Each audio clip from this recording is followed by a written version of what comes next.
Boa tarde a todos e a todas. Damos início a mais uma sessão de palestras da segunda escola do Programa de Pós-Graduação em Ensino de Física.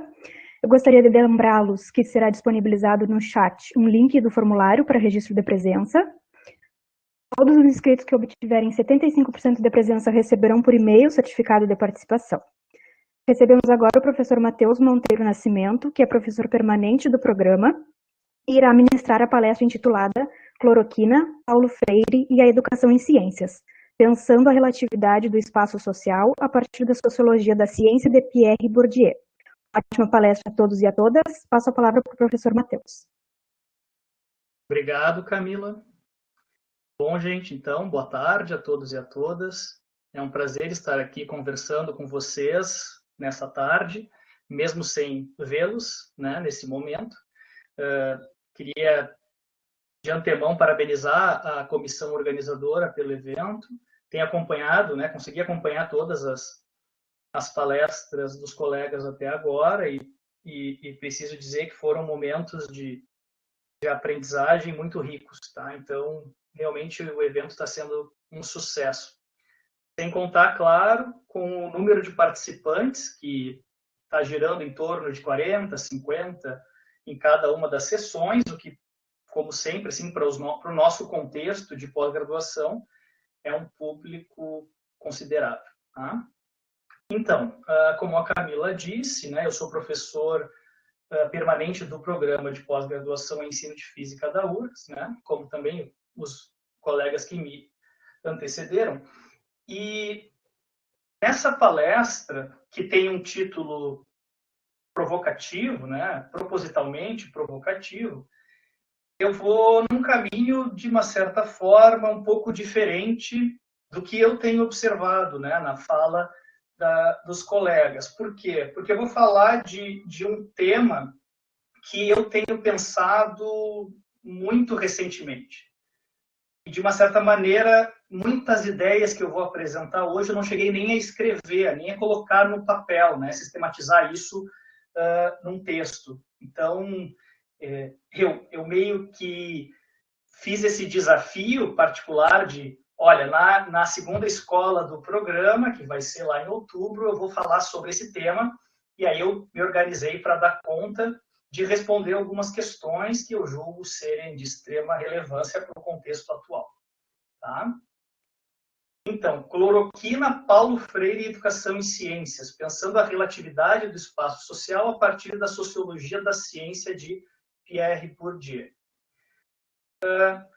Eu desenvolvo, né, as minhas atividades de pesquisa dentro do programa de pós-graduação em ensino de física, elas vão todas no mesmo sentido, tá? Desse diálogo entre a sociologia e a ciência, ou essa prática científica e a sociedade. Então, todos os temas de pesquisa que eu abordo vão ter esse viés de conexão entre uma prática científica, seja ela de sala de aula, epistêmica, e a sociedade de uma certa forma. Tá? E a fala de hoje vai no mesmo sentido. O próprio título já indica. Mas, de qualquer forma, eu vou fazer um resgate, né? Mostrar para vocês mais ou menos o percurso trilhado para até chegar no tema da palestra. Antes, propriamente, de discutir o assunto principal de hoje, né, eu quero mostrar para vocês como que eu cheguei até esse tema, né? E o próprio título, como eu disse, é provocativo e não deixa claro do que a gente vai falar. Tá? Então, vamos lá. Eu comecei a pensar com essa lente teórica do Pierre Bourdieu, né, que é um sociólogo francês que muitos de vocês conhecem, seja do ensino médio, seja do curso de licenciatura. Eu comecei a pensar, né, a sociedade, a educação, a sala de aula, com essa lente teórica na minha pesquisa de doutorado, que iniciou em 2016, tá? Juntamente com os meus orientadores à época, meus colegas hoje, né, o professor Cláudio Cavalcante e a professora Fernanda Osterman, nós utilizamos esse autor, né, esse sociólogo, para pensar o acesso ao ensino superior público brasileiro. Tá? E de maneira mais específica, né, a gente analisou em profundidade o Exame Nacional do Ensino Médio. Dentro desses 3 anos de doutoramento, a gente desenvolveu uma série de estudos e pesquisas, claro, que conversavam entre si, mas que tinham sempre esse olhar crítico, essa teoria crítica do Bourdieu por trás. Tá? De todos esses trabalhos, de toda essa conclusão do doutorado, eu posso afirmar para vocês com muita certeza que ficou bastante consolidado 2 aspectos da teoria bourdiana, que é o conceito de hábitos e o conceito de capital. Nós vamos falar depois, né, sobre cada um deles, mas quero deixar isso, então, bastante claro para vocês, que ao longo dessa pesquisa de doutorado e dos artigos publicados com essa lente teórica, a gente teve como foco esses 2 conceitos. Por quê? Porque a gente estava muito preocupado com a teoria da reprodução do Bourdieu, né, que a Fernanda falou, inclusive, hoje, né, a escola acaba reproduzindo desigualdades sociais e o acesso ao ensino superior é um reflexo disso. Tá? Então, para dar conta das explicações desse problema, para solucionar esses problemas, a gente se apropriou especialmente dos conceitos de hábitos e de capital. Okay? Bom, após o doutorado, eu já faz 1 ano e 3, 1 ano e 4 meses que eu tenho encontros sistemáticos com um grupo de pesquisa lá da Unesp, lá na Universidade Estadual lá de São Paulo, com a professora Luciana Massimi, que é professora do ensino de Química e trabalha com Bourdieu de longa data também. E eu tenho me encontrado sistematicamente com ela e com os alunos dela de doutorado para pensar esse autor e para discutir alguns dos conceitos bourdianos, em especial o conceito de campo. E eu destaquei esses 3 conceitos nesse slide porque a gente pode, de uma certa forma, entender toda a teoria bourdiana a partir desses 3 conceitos. Tá? Seguindo, então, esse ano agora, 1 ano e 3, 1 ano e 4 meses de estudo aprofundado do conceito de campo, muita leitura das obras que o autor traz esse conceito. Chegamos em 2020, né? Mais ou menos ali antes da pandemia propriamente dita, eu tomei conhecimento, muitos de vocês devem ter visto, um documentário que foi disponibilizado no YouTube. O título do documentário é A Pátria Educadora, tá? Que foi produzido por um grupo chamado Brasil Paralelo.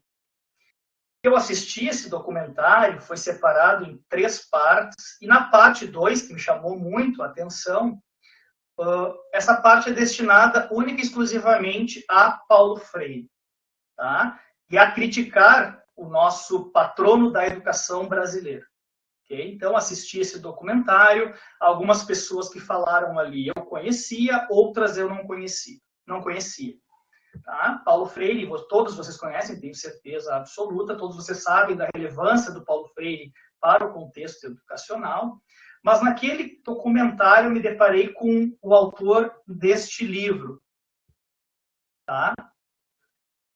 Desconstruindo Paulo Freire. Esse é o título do livro, que foi lançado em 2017, se eu não me engano, e já tem uma versão nova, que é aqui, Desconstruindo ainda mais Paulo Freire. Tá? E o autor é o Tomás Giuliano, que está ali na figura. Bom, eu não preciso dizer para vocês, né, a relevância desse autor para o contexto educacional brasileiro. Então, alguém que escreva um livro dizendo, né, Desconstruindo Paulo Freire, tem que ser alguém de uma certa relevância no mesmo espaço de disputa educacional, porque, imagina, a gente não tem, né, noção do quão complicado é tu tentar desconstruir Paulo Freire. Ele sofre muitas críticas acadêmicas irrelevantes, sim, ele sofre, mas esse autor, Tomás Giuliano, vai para um outro caminho, tá? A gente vai falar sobre isso depois. Então, o caso Paulo Freire me incomodou muito, me incomoda muito esse tipo de coisa. Seguindo, veio a pandemia, tá? Não preciso também dizer para vocês tudo o que aconteceu e acontece até hoje. e nós vamos ter um outro caso emblemático, que eu vou discutir hoje, que é o caso cloroquina. Tá? O que é o caso cloroquina? De antemão, eu já vou colocar a cloroquina como uma instituição no Brasil. Deixou de ser um medicamento, uma droga, e passa a ser agora uma instituição. Então, daqui para frente, não vou mais falar isso, mas a cloroquina é uma instituição, tá? É um agente como se fosse uma pessoa, tá?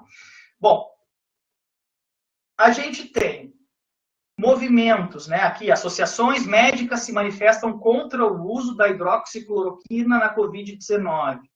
E a gente tem um grupo de 10 mil médicos pró-cloroquina que se aproximou do presidente em um evento histórico, tá? Então, como é que pode uma mesma instituição, a cloroquina, ter essas manifestações totalmente antagônicas e com impactos diretos, né, impactos que refletem diretamente na nossa vida? Então, é um outro problema que me preocupou, que me preocupa e que acabou interagindo com todas essas leituras que eu acabei fazendo nesses últimos anos e que me motivou a tentar entender esses casos, tá? Porque nós estamos vivendo numa sociedade, nós estamos convivendo numa sociedade, pegando o contexto brasileiro, e que nós temos situações como essa, né? O Paulo Freire, alguém que diz desconstruir o Paulo Freire com um livro, né? Um medicamento que vira uma instituição, que sai da ciência, vai para a política, chega na sociedade, isso tudo acabou, né, dialogicamente interagindo com as leituras que eu vinha fazendo, e isso tudo me motivou, como eu disse para vocês lá no início, a chegar no dia de hoje e tentar entender pelo menos esses dois casos a partir de tudo que a gente vai falar. Tá? Então, qual é o tema dessa palestra? Né? Cloroquina, Paulo Freire, então qual é o tema central da palestra? Eu vou separar em duas partes. A primeira, de que maneira esse autor, que eu venho estudando há um bom tempo, nos ajuda a entender estes dois episódios. Tá? Esse é um primeiro aspecto que a gente vai discutir. De que maneira a gente pode entender essa confusão social a partir desse autor. E um outro aspecto, mais ligado diretamente com a nossa prática, seja de pesquisa ou seja de sala de aula, que é qual o papel dos educadores em ciências, né, os professores de física, nesse cenário complexo, nessa ebulição social, que nos permite ter esses posicionamentos antagônicos e tão controversos. Okay? Então, isso tudo foi para esclarecer o título da palestra, o tema central é esse. Okay? Como eu disse, é algo que eu estou me propondo a fazer para o dia de hoje. Vale a pena destacar também que todo o processo reflexivo que desenvolvi para chegar aqui tentando explicar isso para vocês, fez com que eu tivesse que extrapolar alguns próprios conceitos bourdianos e inserindo uma interpretação própria. Tá? Isso certamente será fruto de uma materialização escrita no futuro, mas não deu tempo de fazê-lo previamente. Né? Então, vamos lá. Eu vou explicar em poucos slides para que a gente possa entender, né? Porque o tema é como que esse autor pode contribuir para esses dois episódios, né? Para que a gente compreenda esses dois episódios, esses dois fatos sociais no sentido de Durkheim. Eu vou começar falando previamente sobre essa teoria da prática social do Pierre Bourdieu. Tá? Vou fazer algumas simplificações, eu sei que o nosso grupo é bastante heterogêneo, né?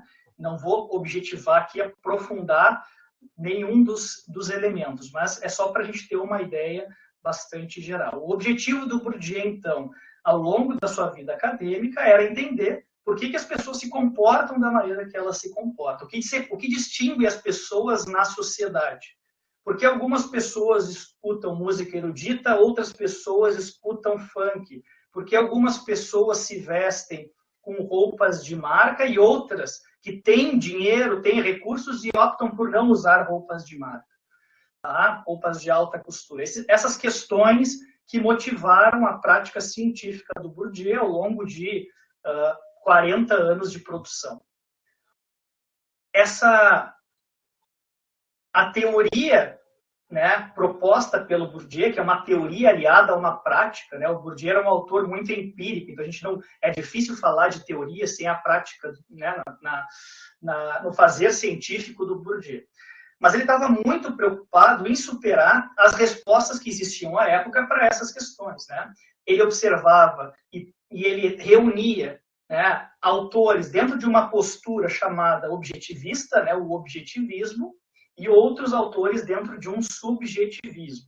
O que é mais ou menos isso? Bom, uma visão objetivista que tem origem lá no positivismo, a gente pode ir até o positivismo com a física social do Comte, mas especialmente com o Durkheim, vai dizer que as nossas ações humanas são totalmente orientadas pela sociedade.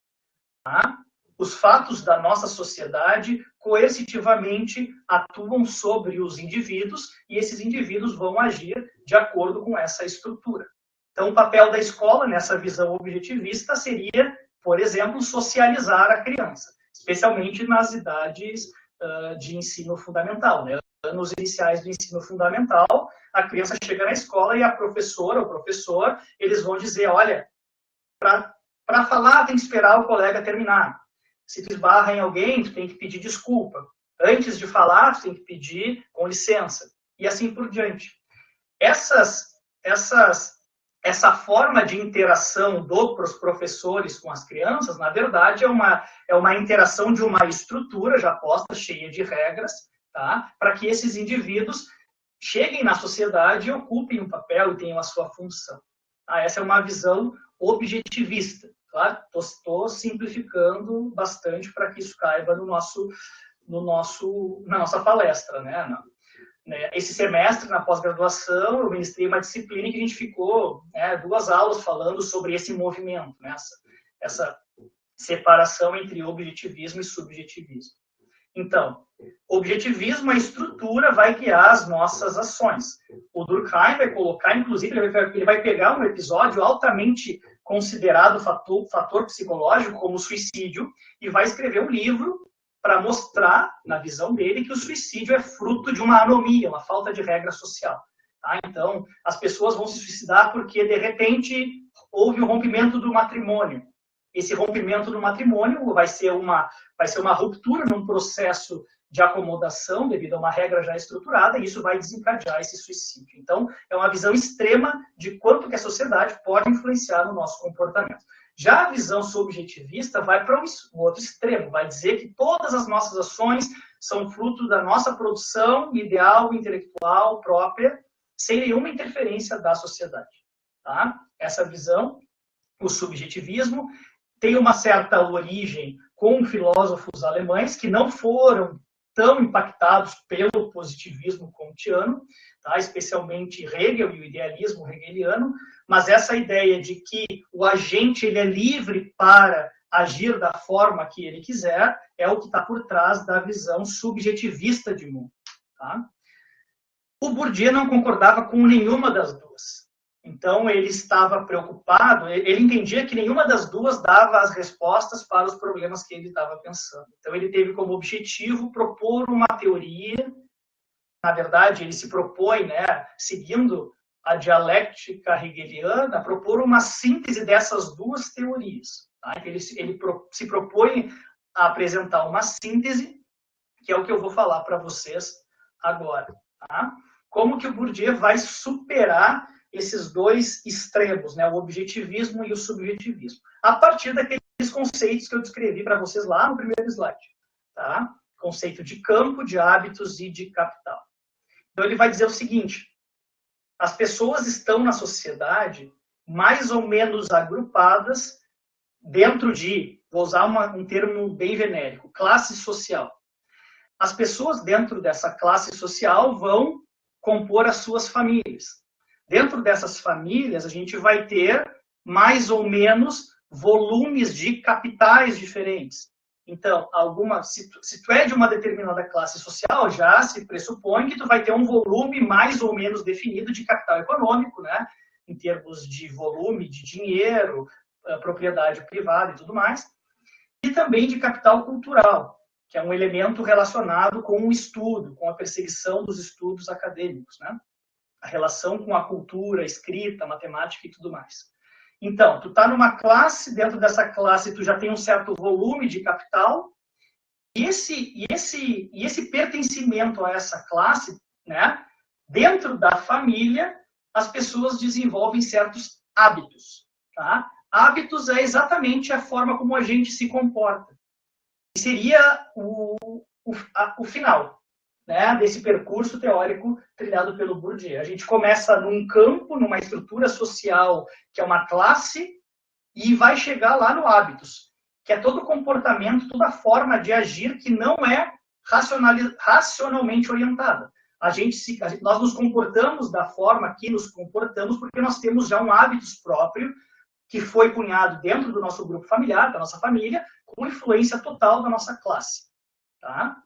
Então, o Bourdieu ele consegue pegar tanto o objetivismo como o subjetivismo para explicar o comportamento humano. Eu vou trazer aqui um exemplo, tá? Muito próprio da nossa realidade. Eu vou pensar em termos de educação. Um aluno que tenha um certo desempenho escolar. Tá? Nas nossas aulas de física, nós temos inúmeros alunos, né, inúmeras alunas, e nós sabemos o desempenho de cada um e cada uma. Esse desempenho, né, na escola, o Bourdieu diz isso, né, desde a década de 60, esse desempenho não é fruto de aspectos cognitivos, biológicos ou de genialidade, não. Isso é fruto de um hábitos construído no seio da família, dentro de uma classe. Então, toda essa relação, esse hábitos que o aluno vai ter, que ele vai apresentar na escola, que seria qual é a forma que ele lida com o estudo, com a disciplina, com a organização, isso tudo, essas disposições que são incorporadas da família, que a gente não reflete sobre elas, a gente simplesmente é do jeito que é, isso é hábitos, eu sou do jeito que sou e não penso sobre isso, e isso pode ser tanto para o bem como para o mal, né? Existem comportamentos, por exemplo, preconceito, racismo, machismo, homofobia, que são hábitos adquiridos dentro do seio familiar, dentro de uma estrutura de classe. Tá? Então, esse desempenho é fruto de uma interação familiar, então significa o quê? Que todo o meu comportamento é um reflexo da minha família, tá? De como que eu absorvi, incorporei, é o termo correto, ao longo da minha primeira infância, tá? Essas disposições. Okay? E isso pode ser uma disposição altamente rentável na escola, quer dizer, eu vou ter bons desempenhos, vou me dar bem, não vou reprovar e tudo mais, como pode ser também um hábitos totalmente oposto. Eu não consigo lidar com a autoridade, eu não consigo me concentrar, eu não consigo fazer a leitura de uma página sem me perder na leitura e assim por diante. Tudo isso, tá? Todos esses elementos que constituem o indivíduo, a sua família, vão ser importantes para a constituição desse hábitos. Tá? Isso dá conta do subjetivismo. E onde é que está o objetivismo? A partir da estrutura que vai influenciar a família como um todo.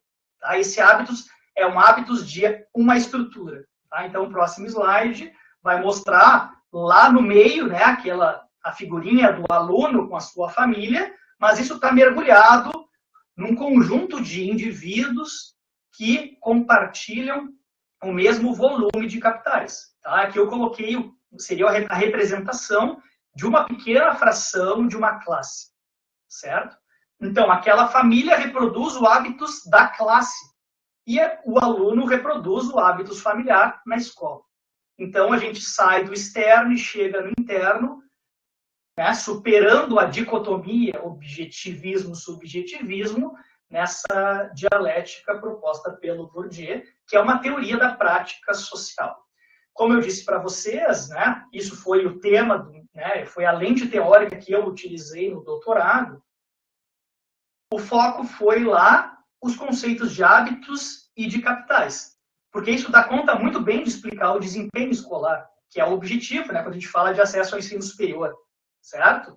Muito do nosso desempenho, mais ou menos 30%, se a gente quiser matematizar, 30% do nosso desempenho em física pode ser explicado pela origem familiar. Então, a gente pega variáveis como renda familiar, a gente pega variáveis como nível de instrução dos pais, e a gente consegue explicar até 30% do desempenho. outras variáveis, em geral, não explicam nem 1%. Então, é muito fator, é muita influência da origem familiar. E o Bourdieu explica muito bem, tá, essa associação a partir dos conceitos de hábitos e de capital. Okay? Avançando, então, para essa discussão, que é a discussão do conceito de campo por Bourdieu, que é essa estrutura que vai influenciar os indivíduos. Tá? Seja o indivíduo na sua classe, seja o indivíduo na sua formação profissional, no setor em que atua, tá? Porque um dos princípios básicos dessa teoria dos campos do Bourdieu é que ela pode ser aplicada tanto a nível micro como nível extremamente macro. Tá? A perspectiva mais ampliada, a noção mais ampliada do conceito de campo, que o Bourdieu usou nesses trabalhos todos, fazendo o resgate, né, de todos os usos do conceito, foi para explicar as diferentes classes sociais na França de 1970. Tá? Então, ele aplicou o conceito para separar as pessoas num campo de classes sociais. Mas também a gente pode usar, e o Bourdieu usou isso muito bem, para explicar um campo bem específico que vem dessa modernização da sociedade, né, que as instituições começaram a se separar, que é, por exemplo, o campo científico. Tá? A ciência, quem é que faz parte do campo científico? Cientistas fazem parte do campo científico, pesquisadores, pesquisadoras. Será que alunos de graduação fazem parte do campo científico? Outros campos específicos, campo jornalístico, da religião, da alta costura, campo da literatura. Enfim, N situações diferentes que o Bourdieu, ao longo da sua vida acadêmica, escreveu. Ele usou o conceito para explicar diversas esferas sociais. Então, o bacana de ler e de se apropriar dessa teoria é como o Bourdieu é um autor bastante empírico, ele não só está teorizando sobre esses espaços, ele vai lá e ele desenvolve mesmo uma pesquisa dentro da literatura, uma pesquisa dentro do campo científico, para corroborar as ideias que ele defende. Então, assim, nós na física temos uma boa relação com a topologia, tá?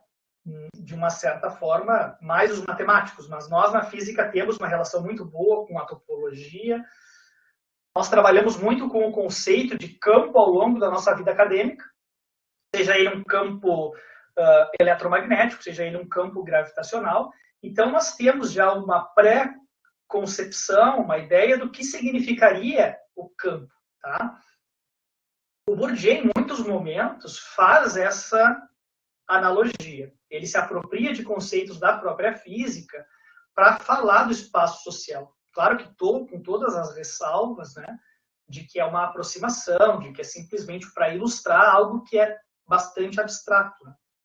A ideia de campo, um campo físico e um campo social, continuam sendo campos e são ideias bastante abstratas. Né? O campo dentro da física, a gente tem um percurso histórico que começa, bom, não tem registro de quando se definiu o primeiro ponto em um espaço, mas as variações de interpretação do campo variam muito. Tá? A gente tem o campo cartesiano, que é um campo bastante importante, até o campo de Einstein, o campo relativístico, que é um campo bastante também conhecido dentro da física. Mas na sociologia, né, especialmente dentro dessa teoria dos campos do Bourdieu, nós temos apenas uma estrutura de campo. Tá? É um campo clássico em termos físicos, assim, não tem nada de relativístico, tá? Apesar de na palestra aparecer o termo relatividade, tá? E é por isso que eu disse para vocês que eu tive que ampliar um pouco a noção do próprio Bourdieu, porque esse campo social clássico não dá conta de explicar o que a gente observa hoje, e a gente vai ver por quê. Mas o Bourdieu está preocupado, então, com essa topologia do espaço social. Ele quer saber, ele quer explicar as posições que as pessoas, que os agentes ocupam num certo espaço, tá? E a hierarquização entre essas posições, o que define essa hierarquia de posições? Por que que algumas pessoas estão acima de outras? Por que que algumas pessoas são dominantes e outras são dominadas? E assim por diante.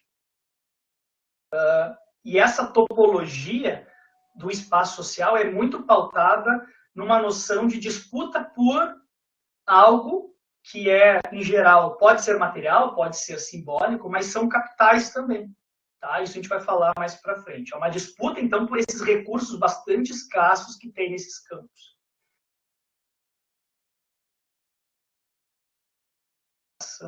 Aqui eu tenho uma imagem, bom, para mim ela está bastante clara, não sei como fica na transmissão para o YouTube. Essa imagem é uma figura extraída de um dos livros em que o Bourdieu exaustivamente se apropria do conceito para falar de uma esfera social, que é o livro As Regras da Arte. Esse livro é um livro bastante denso, um livro bastante complexo, extenso também. E nesse livro, o Bourdieu vai reconstruir, vai fazer uma sociogênese do campo de produção cultural francesa, especialmente o campo literário, digamos assim, a gente pode, né, de maneira bastante simplista, chamar de campo literário. Ele está preocupado com a literatura francesa. Então, Bourdieu é sociólogo e vai fazer uma sociogênese da literatura na França. Ele vai lá no final do século XVII, início do século XVIII, e vem até 1950, tá? Reconstruindo sociologicamente a literatura francesa. Então, todo mundo diz que o Bourdieu ele é um erudito, tá? E esse livro mostra muito isso, né? Porque ele faz a todo momento menções a esses autores de séculos passados na literatura francesa e um conhecimento bastante aprofundado, tá? Bom, olhando para essa figura, o que nós temos aqui? Um retângulo grande, tá? O retângulo grande, para o Bourdieu, representa o espaço social como um todo, tá? Toda a nação está ali dentro. Toda a França está dentro desse espaço social, ok? Dentro desse grande espaço social, eu vou ter subespaços sociais. E aí eu vou destacar aqui dois nessa figura. Um retângulo mais ou menos maior nessa horizontal aqui, que é o campo do poder, tá dito aqui, tá? Um campo do poder. E dentro do campo do poder, a gente vai ter esse campo de produção cultural, que é esse campo da literatura francesa. Okay? Aqui, o que tá separado dentro desse campo de produção cultural é o que ele vai chamar de uma variação devido à disputa de um capital específico dentro do campo da literatura. Então, ele vai dizer mais ou menos assim: quanto mais especializado for o autor dentro da literatura, ele vai caminhar para algo como poesia. Okay? Então, muita especialização no campo literário, a gente tem a poesia. Pouquíssima especialização no campo literário, a gente tem folhetins, tá? Que seriam, né, pequenas peças teatrais. Então, a gente tem alta especialização, capital específico, bastante intelectualidade dentro do campo, e, de um outro lado, pessoas que não estão preocupadas com toda essa erudição, com toda essa especialização do campo literário. Inversamente a isso, a gente vai ter o capital econômico. Ele vai dizer que quanto mais especializado culturalmente for o conhecimento, no termo da poesia, menos lucro vai dar. Pelo contrário, o que mais vende é a novela, tá? Porque muito pouco especializado é e tem um público muito maior e muito mais abrangente. Então, esse tipo de construção que o Bourdieu faz e utiliza o campo, a teoria dos campos para fazer, tá? Mas essa figura, tá, ela serve única e exclusivamente para ilustrar para vocês o que é uma topologia do espaço social. Então, tu vai pegar e vai desenhar, tá, esses grupos dentro de esferas maiores, ok? Seguindo. Aqui é um exemplo brasileiro e bastante recente, já dos anos 2000, 2007, um artigo de uma professora, uma socióloga, a Ana Paula Rey, que ela usa a teoria dos campos para falar da educação superior no Brasil, das ciências sociais. Então, ela constrói um espaço social, aqui eu não vou entrar em detalhes, mas também tem a ver com a especialização ou não do pesquisador, tá? E cada um desses rótulos é o nome de um pesquisador das ciências sociais.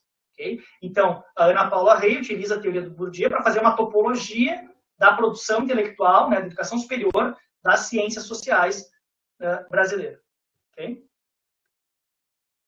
Bom, falado sobre essa topologia, o que é uma topologia do espaço social? A gente viu ali que tem uma estrutura bem definida.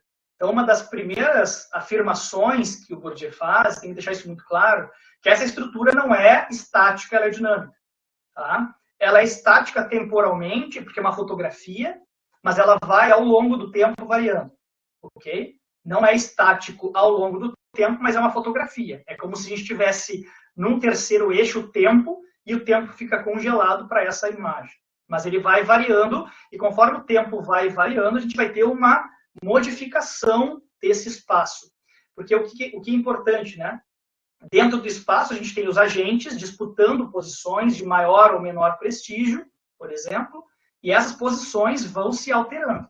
Por quê? Porque o espaço é feito de disputas.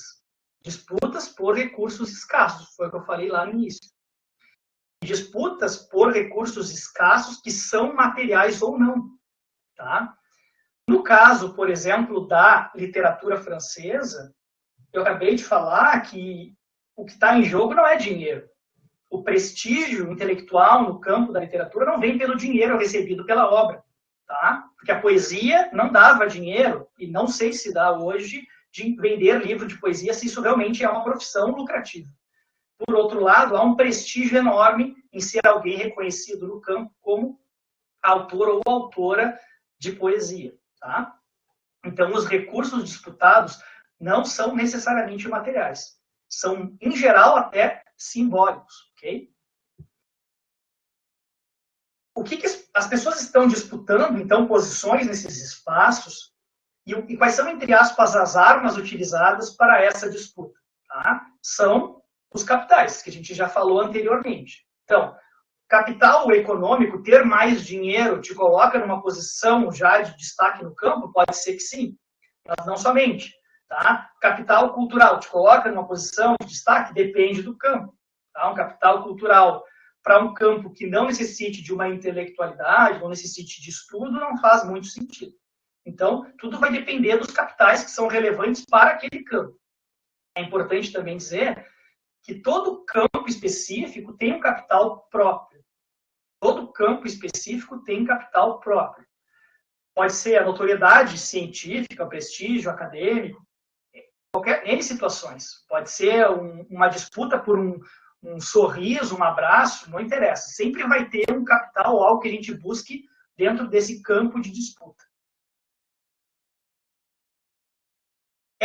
As formas de capital que são utilizadas nessas disputas vão estruturar o espaço social.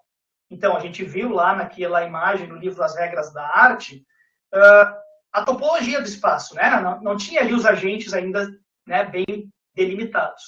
Na próxima imagem, agora, que vem do livro A Distinção, do Bourdieu, nesse livro ele se preocupa em colocar mesmo nessa topologia os agentes, as profissões, os gostos e tudo mais.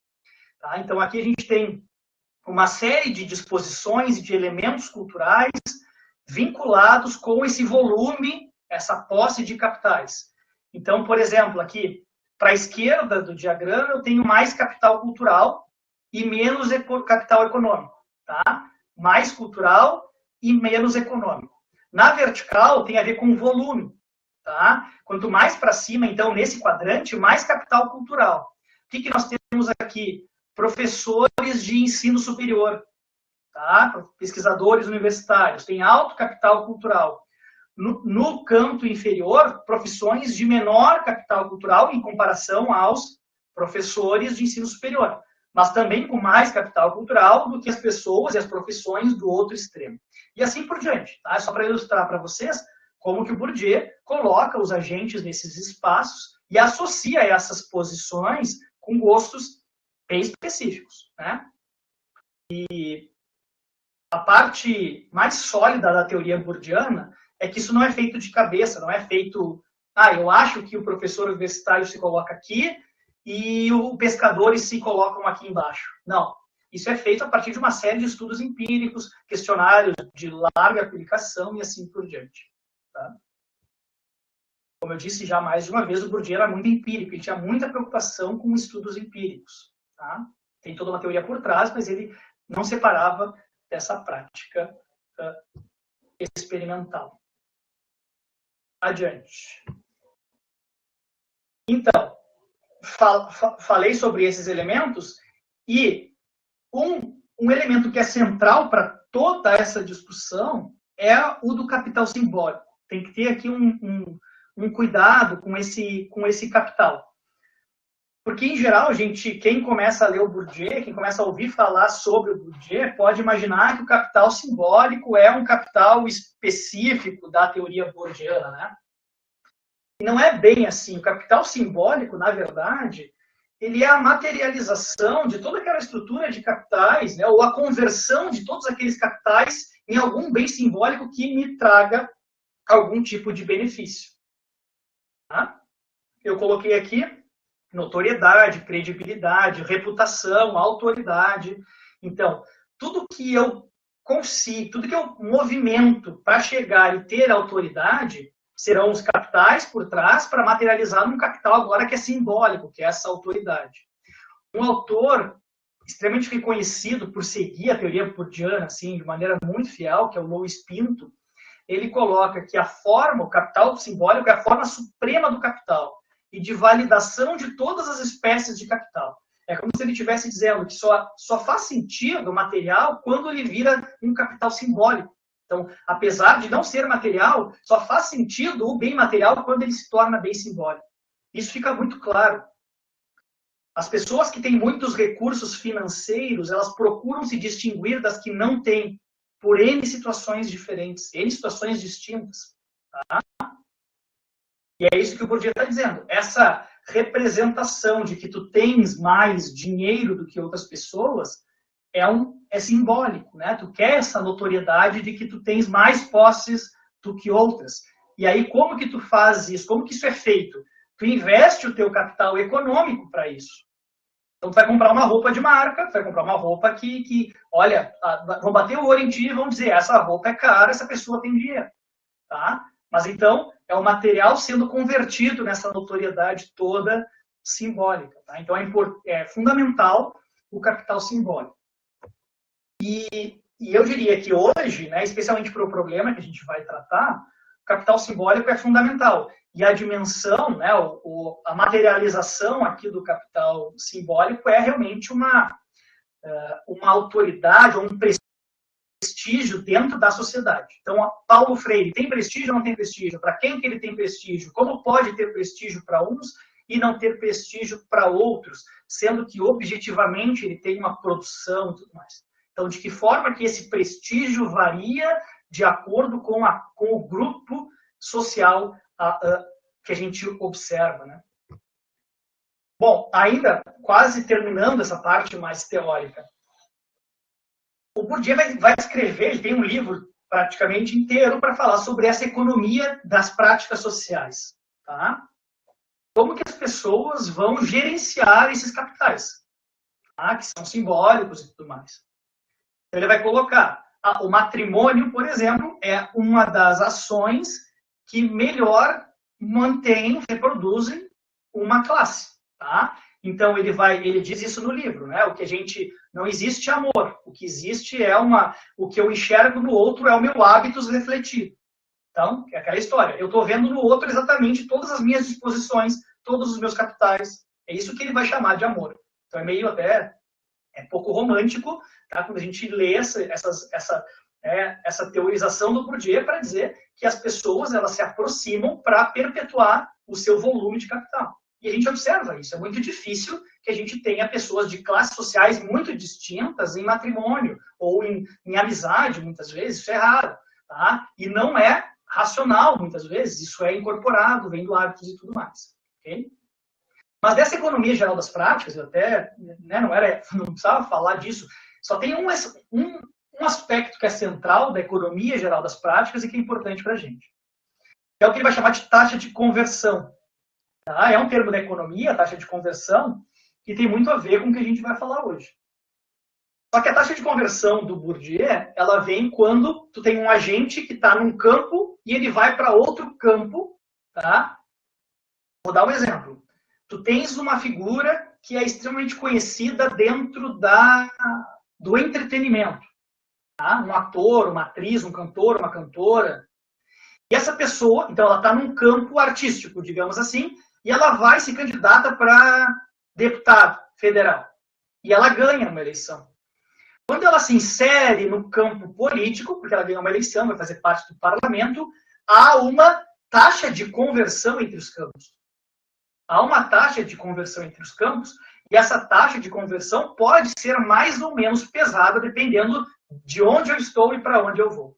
Então, um exemplo, talvez seja o exemplo mais clássico de todos, né, é do nosso parlamentar, que, por exemplo, eu não sei o nome dele.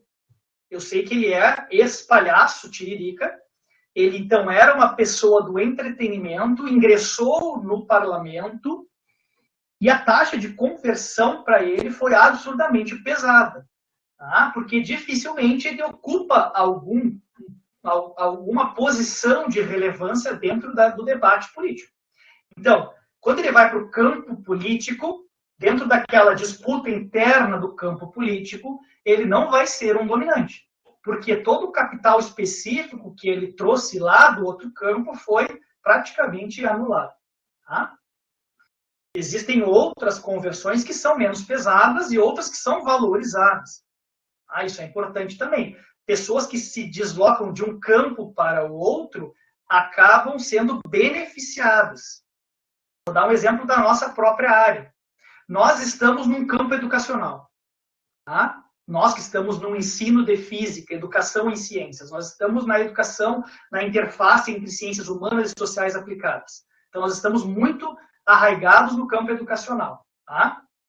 Quando a gente tem uma pessoa de fora do nosso campo educacional que se insere nele, dependendo da origem, dependendo do volume de capital específico lá do outro campo, a pessoa vai chegar aqui e vai assumir uma posição até de destaque. Por quê? Porque ela vai ter uma taxa de conversão que favorece ela. Então, isso varia muito, tá? De campo para campo, de pessoa, de agente para agente. Okay? Mas essa ideia de taxa de conversão é fundamental para entender, tá, os problemas de hoje. Só que tem um detalhe, e aí eu vou agora eu vou dizer para vocês o seguinte, tá? O Bourdieu nunca se preocupou em taxas de conversão entre agentes ou entre instituições que não saem dos seus campos. Tá? O Bourdieu não se preocupou em interação entre campos com os agentes que não se deslocam dos seus campos. Então, a gente estava falando, por exemplo, antes do caso da cloroquina, a instituição cloroquina. Tu tem um grupo que está lá no campo científico, tem um grupo que está no campo político, e eles não vão sair dos seus campos. Vão continuar ali, só que eles estão interagindo. E essa interação de agentes que permanecem em campos separados, o Bourdieu não estudou. A taxa de conversão, essa economia de troca, ocorre quando um agente sai de um campo e vai para outro. Tá? Seguindo, então. Outro aspecto que é bastante importante para a gente entender os problemas de hoje é a ideia de autonomia de um campo. Tá? É campo se é autônomo. Tá? Um campo autônomo tem fronteiras bem delimitadas.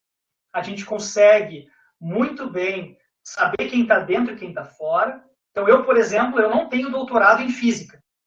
Eu não tenho doutorado na física. Muito dificilmente eu serei reconhecido em programas de pós-graduação em física. Né? Porque eu não sou desse grupo, eu não faço parte, eu não pertenço ao grupo dos físicos, eu sou do ensino de física. Então, eu não faço parte desse grupo. Por quê? Porque aquele grupo, né, os físicos, os astrônomos, eles têm um campo bastante fechado, bastante autônomo e com fronteiras bastante delimitadas. Né? Se tu não tem um doutorado em física, um pouco pode tentar dialogar. Exemplo do campo jurídico, se a gente não tem um curso de direito, a gente às vezes nem consegue conversar, dependendo do assunto, com quem faz parte do campo jurídico. São termos específicos, são jargões específicos, e isso tudo afasta quem não é do campo. Então, os campos são autônomos, têm suas especificidades. Quanto mais autônomo for, mais delimitada é a fronteira, e para o Bourdieu, melhor é o funcionamento do campo. Por isso que ele estudou as regras da arte, ele estudou o campo literário, e ele fez toda a reconstrução social para mostrar que, lá no final do século XVII e XVIII, não existia campo literário. E ele foi mostrando a autonomização do campo literário até os dias de hoje. Como que foram estabelecidas as fronteiras, o surgimento das primeiras discussões, os primeiros eventos, os primeiros grupos, e assim por diante. E essa reconstrução sociogênica a gente pode fazer para qualquer campo. Ele faz isso para o campo religioso, o campo científico, o campo esportivo e por aí vai. Tá? Cada campo, como eu disse, tem um capital próprio. Se ele tem, lá no primeiro slide, a gente falou, nos primeiros slides a gente falou da relação entre subjetivismo e objetivismo, tá?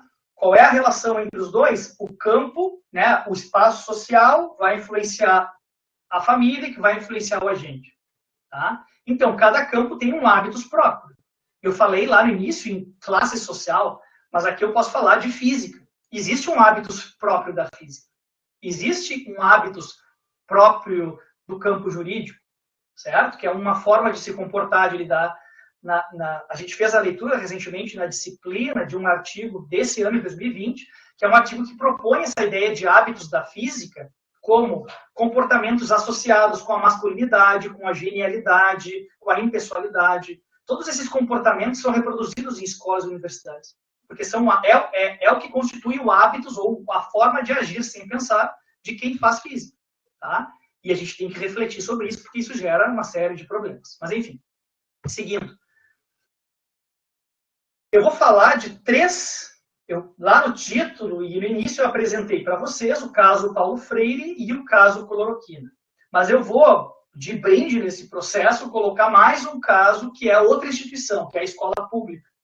Eu adicionei ele especialmente hoje, porque eu ouvi muito nas falas de ontem, né, essa preocupação, tanto dos nossos colegas, como de vocês que estão nos comentários, sobre a escola pública, essa autonomia da escola pública e tudo mais. Então, eu trouxe mais um exemplo para vocês verem também que não se restringe só aos dois casos que eu vou trazer. Aqui, então, né, no caso da escola pública, é um embate entre dois campos, o educacional e o econômico. Tá? O que acontece? Aqui eu peguei... Bom, primeiro, eu não preciso defender a escola pública para quem está me assistindo. Vocês que estão aqui, ou são graduandos, ou já fizeram graduação, mestre, mestrandos, doutores, doutorandos, todos entendem a importância da educação para o país e a educação pública para o desenvolvimento nacional. Não preciso eu defender. Eu não coloquei nada sobre educação pública e a defesa que nós temos que fazer dela. Então, o campo educacional defende educação pública gratuita de qualidade. Tá? Só que o campo econômico, em geral, não. Especialmente os liberais do campo econômico. E aí eu trago aqui, eu faço também intencionalmente trazer para vocês essa organização, que é o Instituto von Mises, porque esse instituto patrocina o Pátria Educadora, que é quem produz von Mises patrocina o Brasil Paralelo, que é quem produz o vídeo do Pátria Educadora, que tem a ver com o caso Paulo Freire. Então, esse grupo está por trás também do caso Paulo Freire, de uma certa forma. Tá? Mas lá no site deles, não é escondido, está lá, é só procurar nos posts deles, nas notícias e nos comentários. Aqui, na verdade, é uma sessão de opinião. Eles trazem esse artigo. E se as escolas públicas fossem abolidas? Essa é a pergunta. Eu não vou estender e ler toda a notícia, mas só 2 parágrafos que sintetizam bem o que eu quero dizer. De novo, no campo educacional, ninguém questiona a escola pública e a defesa da escola pública. No campo econômico, se questiona e dessa forma, né? Eu vou ler porque eu não sei se vocês estão conseguindo fazer a leitura. Haverá 2, né? E se as escolas públicas fossem abolidas? Haverá 2 estágios para a transição. No primeiro estágio, muitas coisas aparentemente ruins acontecerão. Por exemplo, o que ocorrerá com as instalações físicas dessas escolas públicas? Elas serão vendidas para os arrematadores que pagarem o preço mais alto, sejam eles proprietários de uma nova escola, empresários de qualquer ramo ou meros agentes imobiliários. E quanto aos professores e funcionários, todos dispensados, ponto. Já dá até para imaginar a choradeira. Tá? Essa é a opinião do grupo, né, do Instituto Von Mises. Com essas escolas públicas abolidas, as pessoas que tinham filhos nelas podem acabar se mudando para outra localidade. Os impostos sobre propriedade, que antes eram utilizados para financiar essas escolas públicas, seriam abolidos. Assim, os imóveis localizados nos distritos escolares, que eram considerados bons, sofreriam uma desvalorização. Haveria reações furiosas em relação a isso. Alguns proprietários encararão essa queda dos preços como um roubo, pois há muito tempo se convenceram de que preços imobiliários altos e crescentes são um direito humano. Para os pais que resolverem permanecer nessa cidade, haverá o grande problema de o que fazer com as crianças durante o dia. Bom, esse segundo parágrafo está dizendo que tu não vai precisar... os impostos que hoje financiam essa escola vão ser abolidos, tá? Os impostos sobre essa propriedade. Então, assim, quem é que paga imposto sobre propriedade, né, que é o IPTU? Quem paga muito IPTU e que faria uma diferença absurda, né, na vida da gente? É quem tem muito dinheiro. Então, eles querem tirar o imposto de quem tem muito dinheiro. Então, é toda uma lógica própria do campo econômico que eu não estou aqui para julgar. Tá? Eu estou aqui só apresentando a lógica do campo econômico, que eles têm as regras próprias, eles têm os agentes próprios, e eu não faço parte, e eles que sigam na sua lógica própria. Agora, essa opinião vai totalmente contra o nosso entendimento do campo educacional sobre a escola pública.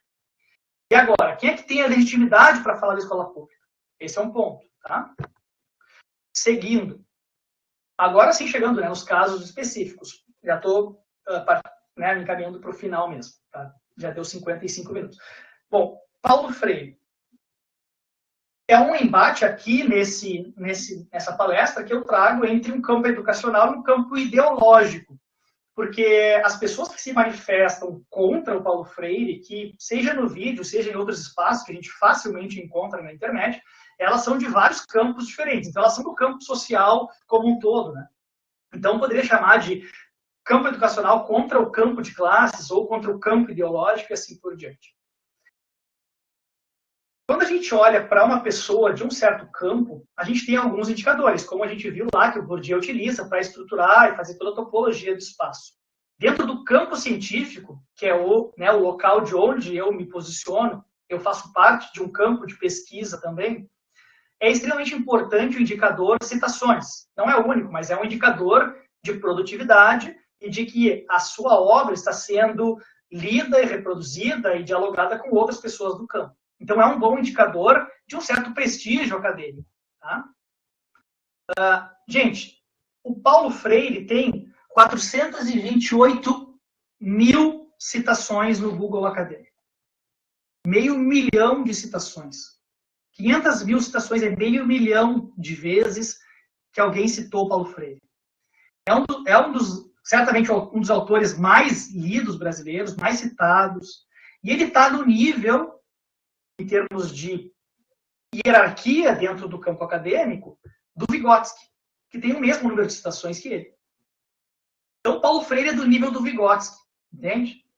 E o professor Alexandre, no dia de ontem, falou do Vygotsky, falou dos neo-vygotskianos e quanto que essa teoria, até hoje, movimenta ainda a pesquisa acadêmica. Tá? E aí, esses são os agentes do nosso campo. Tá? O Paulo Freire é essa pessoa, com 500 mil de citações.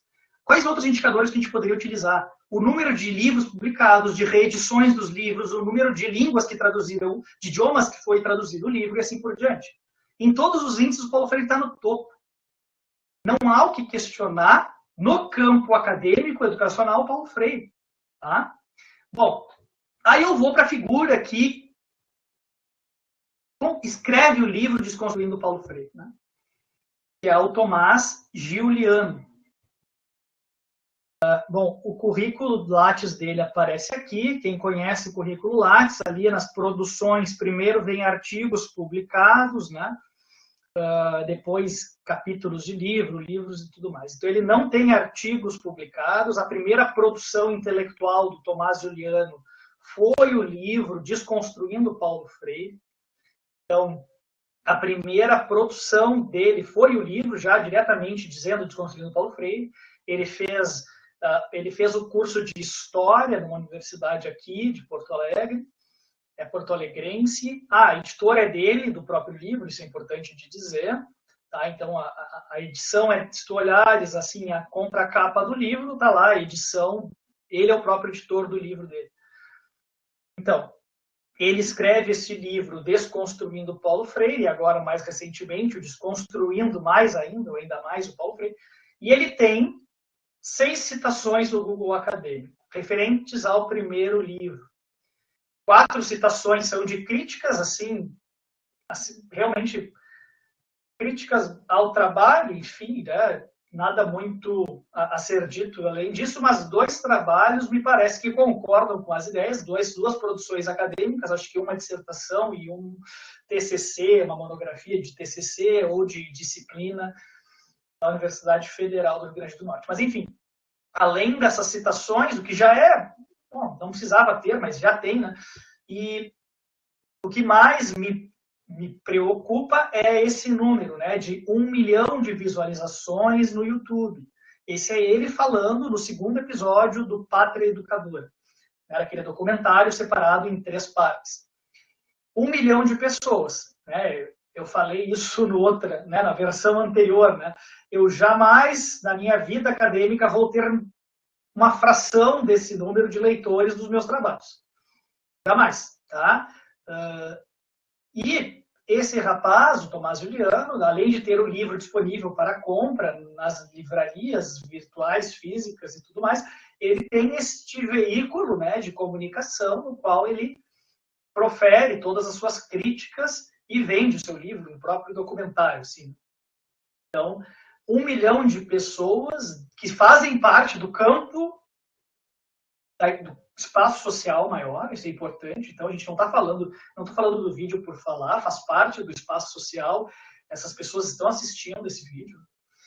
E, então, ele atinge uma série de pessoas, e isso, para mim, é um problema grave.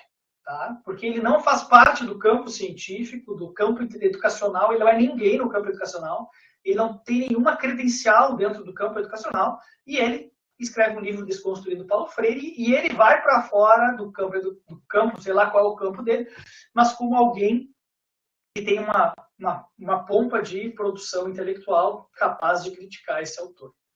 Bom, seguindo, não vou me estender para não avançar no horário do Natan. Aí o terceiro episódio, que é o episódio da cloroquina, no qual nós vamos ter uma disputa entre o campo científico e o campo político. Tá? Eu trago aqui 2 artigos que são bastante relevantes dentro de toda essa reconstrução histórica acadêmica da pandemia, porque, assim, essas pessoas que defendem a hidroxicloroquina, a cloroquina em termos de agentes públicos, né, eles estão baseados em alguma coisa. Tá?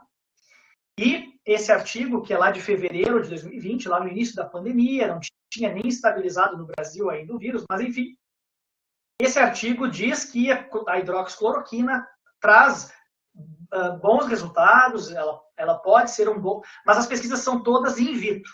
Ali está destacado, né? Pesquisas in vitro. Quer dizer o quê? A substância misturada com o vírus numa placa de Petri e o vírus desaparece, não se reproduz e assim por diante.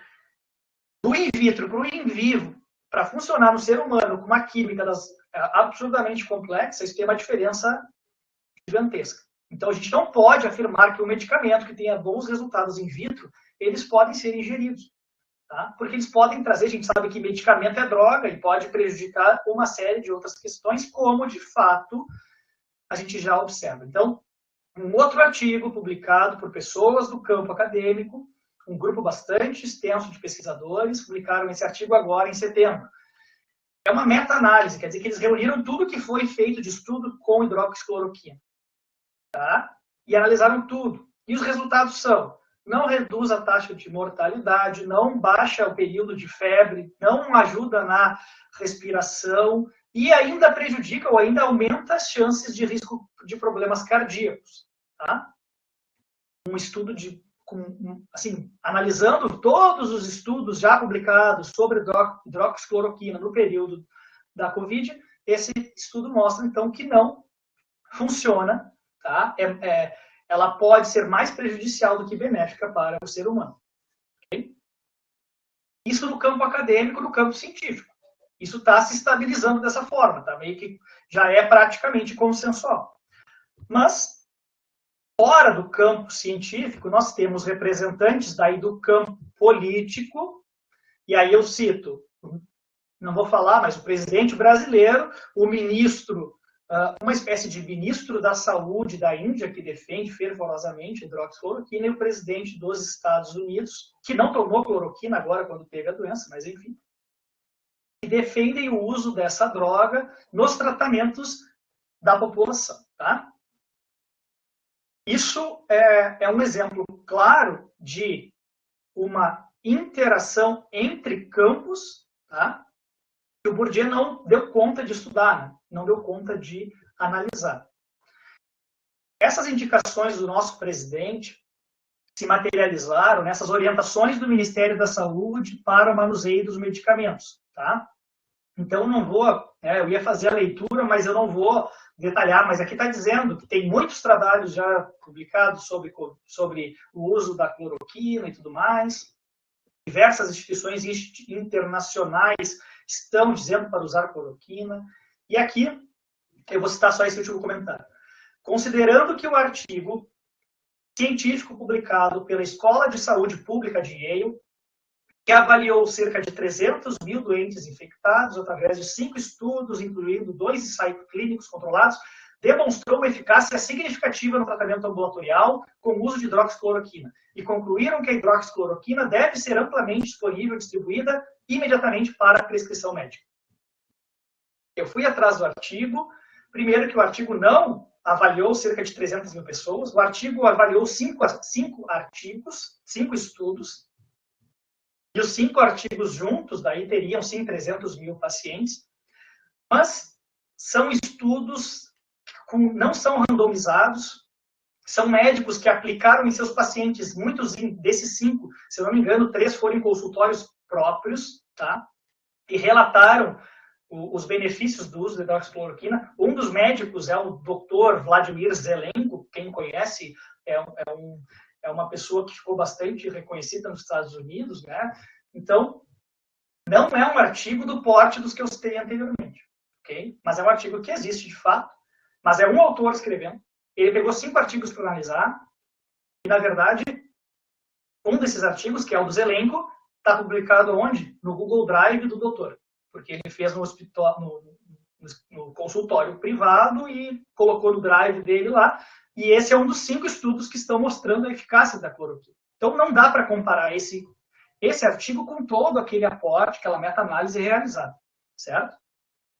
Mas isso significa o quê? Nada, porque a gente já tem, as pessoas que vão para o SUS, né, sinais e sintomas leves, já tem ali a hidroxicloroquina e tudo mais para, se quiser tomar, né, porque tem que autorizar também, parece que tem que assinar um termo. Mas, enfim, então aqui mostra, de novo, essa interação entre campos sem deslocamento de agentes. Tá? Mas então, como entender estes episódios relacionados com agentes de campos distintos? Tá?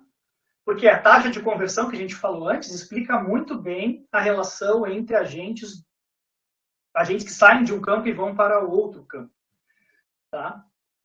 Mas aqui são episódios que são as pessoas nos seus campos estão opinando, estão decidindo com base em coisas que elas nem têm muito conhecimento, certo? Então, como entender estes episódios?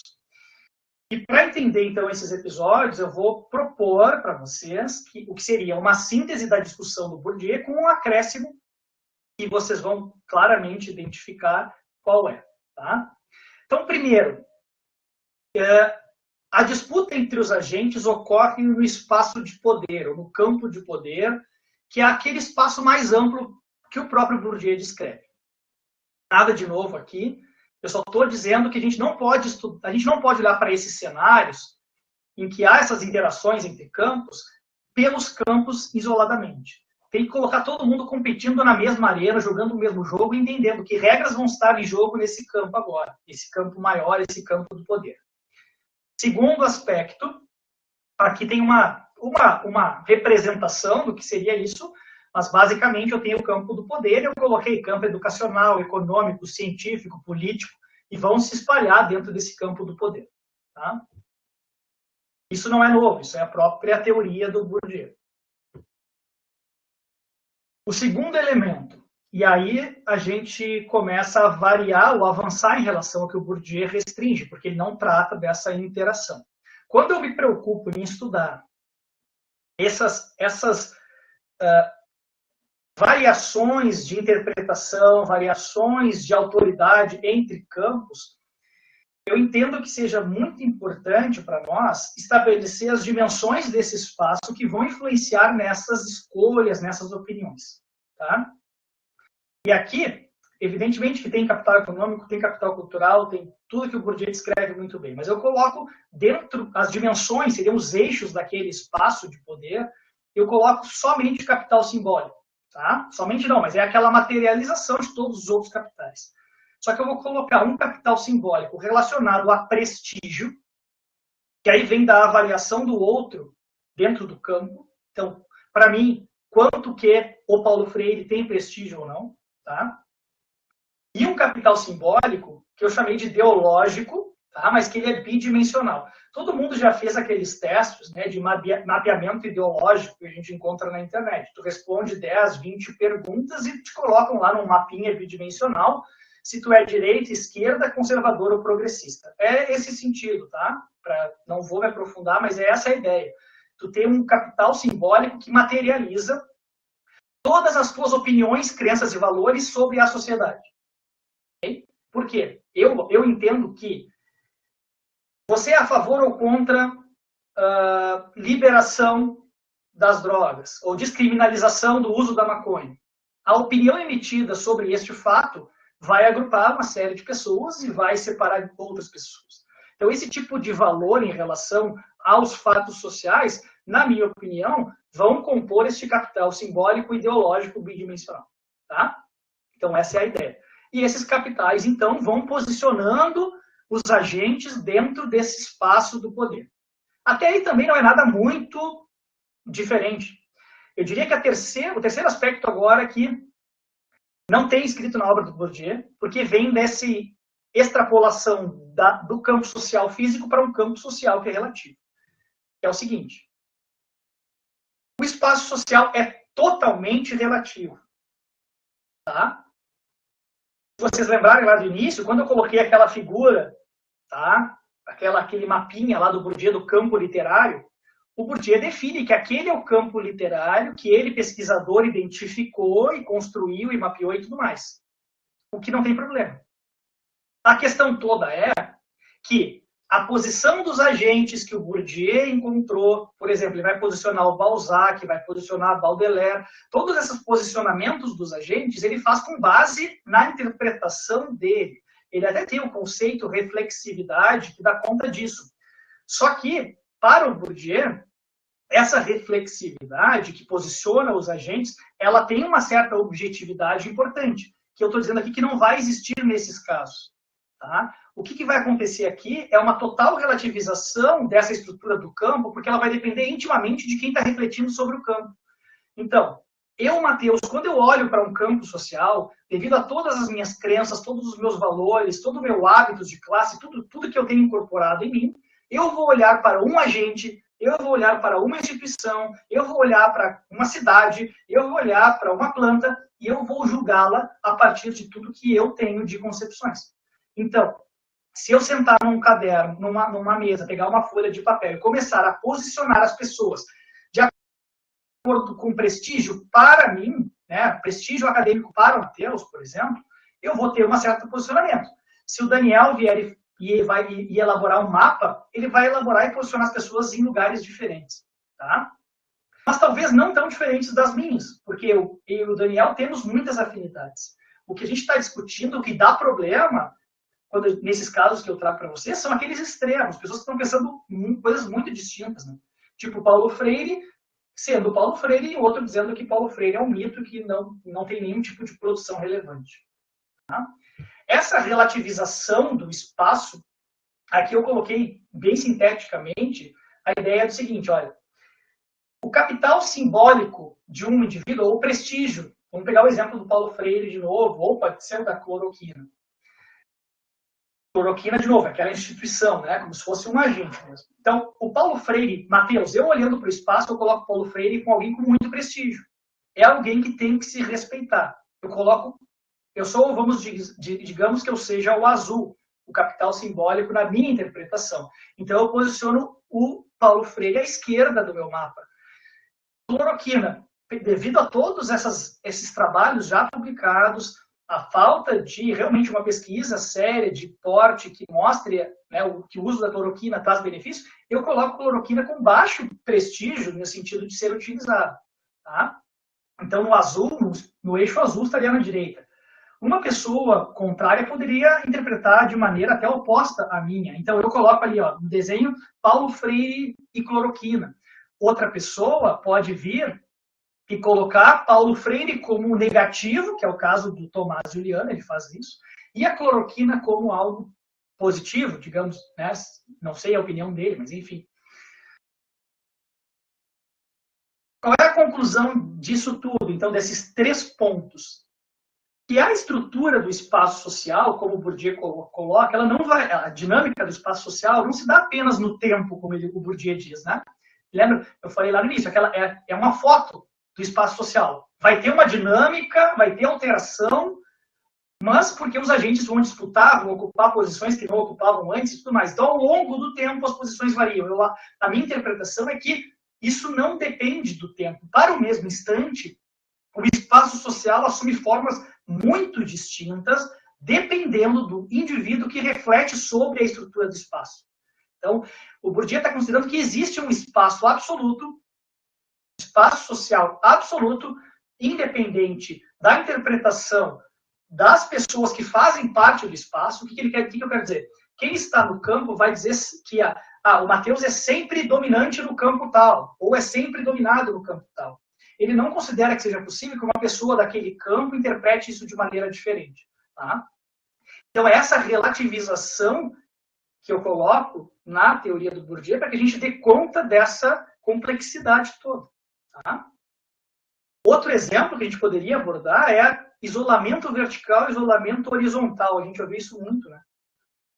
Isso não é nenhuma questão, nunca existiu um artigo no meio acadêmico falando sobre isso. Isso nunca foi nunca existiu essa distinção de tipos de isolamento, né? Então, é uma outra questão que veio à tona no meio da pandemia e a gente poderia também colocar para discussão. Mas, então, encerrando, tá? E a educação em ciências? Bom, educação em ciências é o nosso locus de trabalho, né? A gente trabalha, seja pesquisando, seja atuando como docente, como estudante. A gente está nesse meio, a gente está na educação e ciências, tá? E a sociedade que a gente está vivendo está complexa dessa forma. Então, eu entendo que a gente precisa levar em consideração toda essa relativização da interpretação do espaço nas nossas práticas. Sejam elas práticas de ensino, sejam elas práticas de pesquisa. A gente não pode imaginar todo esse absolutismo em termos da interpretação do mundo, porque isso já nos levou a caminhos muito complicados. Tá? Eu não gosto que o meu Ministério da Saúde recomende um medicamento que não traz benefícios. O trabalho mostra, não traz benefícios, não é um trabalho, uma meta-análise, não traz benefícios para a Covid-19 e prejudica ainda mais quem tem problemas cardíacos. Então, eu não gostaria que o meu Ministério da Saúde recomendasse esse medicamento. Mas as pessoas defendem. Então, eu entendo que nós falhamos em termos de formação. As pessoas,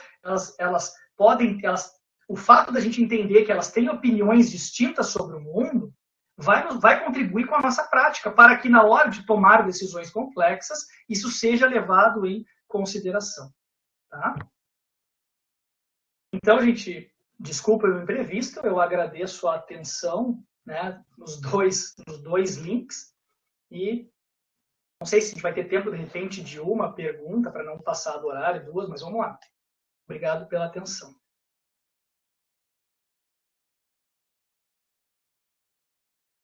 Não sei quem faz a leitura. Tá, Camila? Muito obrigada, professor Matheus, pela sua fala. Pessoal, mais uma vez, desculpa pelo imprevisto. Estamos abertos a perguntas lá no chat. Podem fazer perguntas, por enquanto não tem nenhuma, professor. Acho que teremos tempo para umas 2, 3 perguntas. Começa às 4, né, Camila? O outro... Sim, do professor Natan começa às 4. Não, o pessoal tem que tomar uma água também.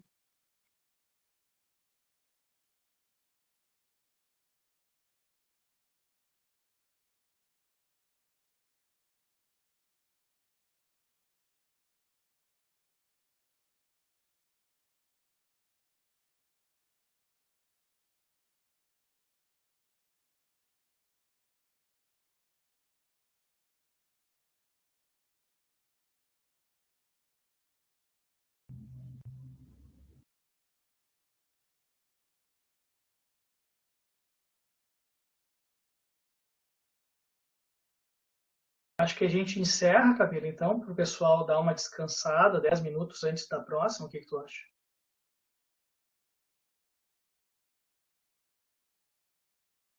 Pode ser.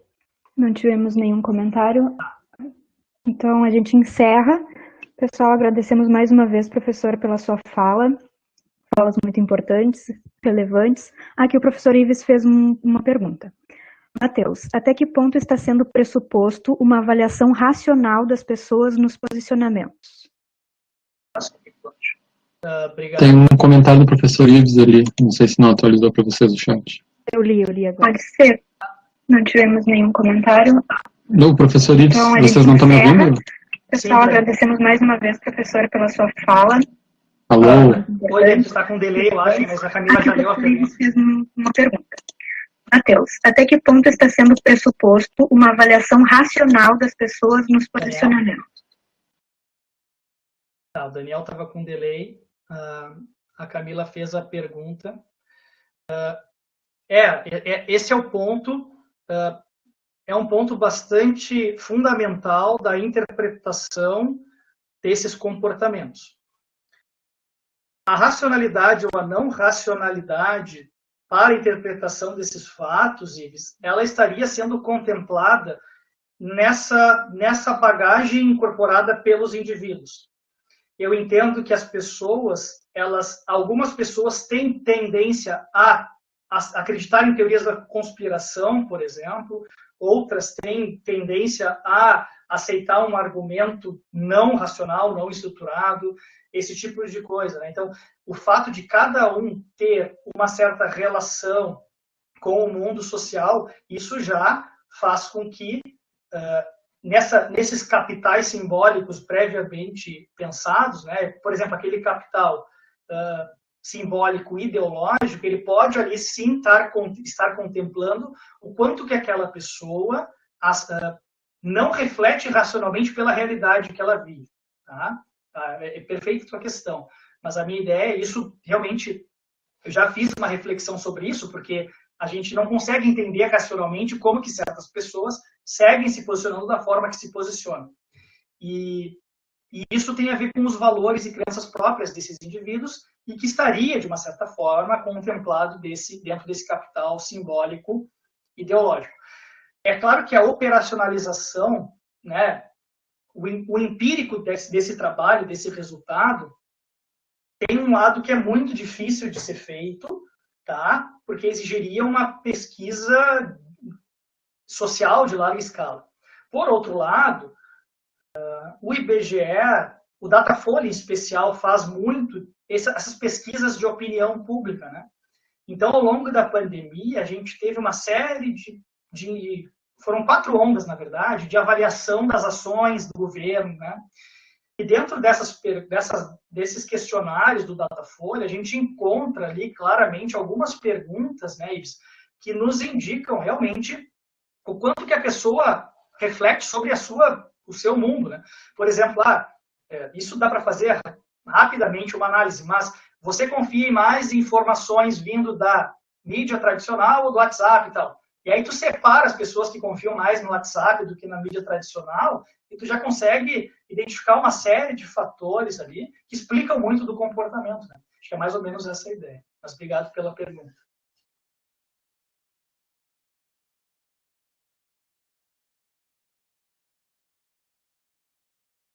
Certo, pessoal. Obrigado, Camila. Acho que finalizamos agora e nos encontramos às 16 horas na palestra do professor Natan, que é no próximo link.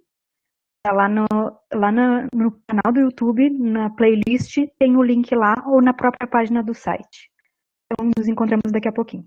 Obrigada pela presença de todos.